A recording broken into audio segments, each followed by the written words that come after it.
சிக்கலுக்கு போனோம், நாகப்பட்டினத்துக்கு பக்கத்துல. இன்னைக்கும் அம்பாள் சன்னதி கீழே இருக்கும், முருகன் சன்னதி மேல இருக்கும். அங்கிருந்து முருகனை கொண்டு வருவார்கள். சூரசம்ஹாரத்துக்காக வேல் வாங்க வருவான். எல்லா ஊர்லயும் இருக்கிற மாதிரி பஞ்சலோகத்துல செய்த விக்கிரகம் தான். இன்னைக்கோ நேத்திக்கோ அதுல ட்ரிக் பண்ணி செஞ்சதில்லை. அது எத்தனையோ ஆயிரம் காலத்துக்கு முன்னால செய்யப்பட்ட சிலை. உங்க ஊர் கோயில்ல இருக்கிறது அதேதான். அந்த விக்கிரகத்தை எடுத்துக்கொண்டு வருவார்கள்.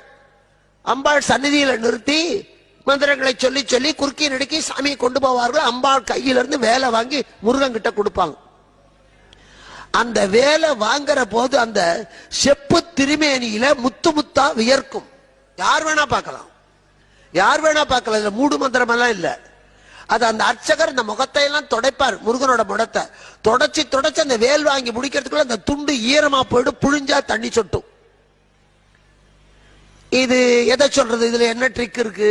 அற்புதங்கள் என்பது கடவுள் இல்லை என்று சொல்லுகிறவர்கள் இது மாதிரி பல திருத்தலங்களுக்கு போய் பார்த்தால் தான் அறிவுக்கு அப்பாற்பட்ட அதிசயங்கள் நடக்கிற போது நமக்கு மேலே ஒரு சக்தி இருக்கிறது.